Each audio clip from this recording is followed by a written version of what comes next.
2025 BTC নিৰ্বাচনৰ প্ৰতি লক্ষ্য ৰাখি ভাৰতীয় জনতা পাৰ্টিয়ে দলৰ ভেটি অধিক মজবুত কৰাৰ লগতে সদস্য ভৰ্তি অভিযানেৰে দলৰ শক্তি বৃদ্ধিৰ বাবে উঠি পৰি লাগিছে। বুধবাৰে গুচাইগাঁও মহকুমাৰ ভাওৰাগুৰিৰ মন্দাপাৰাত সংখ্যালঘু লোকসকলক লগত লৈ এক সভাৰ আয়োজন কৰে। সভাত বিজেপিৰ নেতা মহেশ্বৰী বসুমতাৰী উপস্থিত থাকি ভাষণত কয় যে বিজেপি কোনো ধৰ্মীয় দল নহয়, বিজেপি হৈছে ৰাষ্ট্ৰীয় পৰ্যায়ৰ ৰাজনৈতিক দল। বৰ্তমান কেন্দ্ৰ আৰু ৰাজ্যত বিজেপিৰ চৰকাৰ চলি আছে। বিজেপি চৰকাৰে জাতি বৰ্ণ ধৰ্ম নিৰ্বিশেষে সকলোৰে হৈ কাম কৰি আহিছে। কেন্দ্ৰ চৰকাৰেই হওক বা ৰাজ্য চৰকাৰেই হওক, দুয়োটা চৰকাৰে সকলোৰে উন্নতিৰ বাবে কাম কৰি আহিছে। বাট পথ শিক্ষা স্বাস্থ্য চাকৰি বাকৰিৰ লগতে বিভিন্ন আঁচনিৰ জৰিয়তে সকলো ধৰণৰ উন্নয়ন কৰি আহিছে। বিশেষকৈ অৰুণোদয় আঁচনিৰ দ্বাৰা মহিলাসকল বহু উপকৃত হৈছে। ইয়াৰ উপৰিও তেওঁ কয় যে বিজেপি চৰকাৰে বিটিচিত শান্তি আনিছে, যাৰ বাবে সকলোৱে সুখ শান্তিৰে বসবাস কৰি আছে।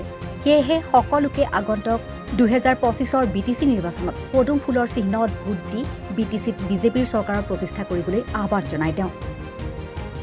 সভাত দলৰ কেইবাগৰাকী নেতা প্ৰায় 4 শতাধিক পুৰুষ মহিলা উপস্থিত থাকে।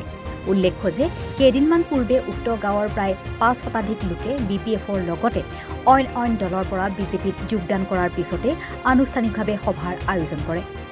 মানে আমাৰ এই মান্দাৰপাৰাৰ মেক্সিমাম মানুহে আগত BPFত আছিল বা বেলেগ দলত আছিল। এতিয়া মানে বিজেপিৰ কাৰ্যকলাপ কাম কাজত সন্তুষ্ট হৈ এতিয়া বিজেপিত মানে জইনিং কৰিছে সবাই। আমিও মানে বিজেপিৰ কাম কাজত সন্তুষ্ট। আমিও মানে গাঁৱৰ প্ৰায় মানুহে মানে বিজেপিত আমি সাপোৰ্ট কৰিছোঁ বা আমি বিজেপিৰ দলত আহিছোঁ। কিমান মানুহ এতিয়ালৈকে 400-500 মানুহ আছে আমাৰ গাঁৱত। এইবিলাকে আগত BPFত আছে, আগত সব গ'লে BPFত আছে, বেলেগ বেলেগ দলত আছে, মেক্সিমাম BPFৰে। হ'ল আমাৰ মানে বিজেপি মানে বেলেগ BPFত বা বেলেগ দলত থাকি আমাৰ গাঁৱৰ উন্নত হ'ব নোৱাৰে। যেহেতু বিজেপি ষ্টেটৰ চৰকাৰ, BTC চৰকাৰ, চেণ্ট্ৰেলৰ চৰকাৰ, বিজেপিৰ দ্বাৰাই এইটো পচিবল হ'ব, মানে বেলেগ দলত আৰু এইটো পচিবল নাই। যে সভাটো আমাৰ এই যে মান্দাৰপাৰা গাঁৱত হৈছে আৰু এই যে বিজেপিৰ এটা মিটিং হৈছে, এই ৰাইজক লৈ আমি মিটিং কৰিছে। মানে যে মান্দাৰপাৰা গাঁৱত যিমান আমাৰ মুছলিম ভাই দাদা মা বোন সব মানে বিজেপি হয়ে গেল। আমরা সবাই মানে এবার আমাদের বিজেপিকে ভোট দিব, আমরা কোটা দিছে।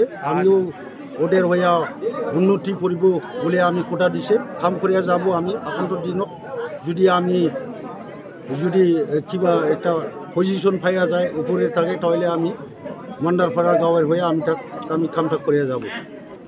আমি তো পুরা বিজেপি দল হইয়া পুরা কাম করে যাম। আমি যে কোনো প্রকারে আমি বিজেপি সরকার বানাওয়া, এটা আমাদের উদ্দেশ্য।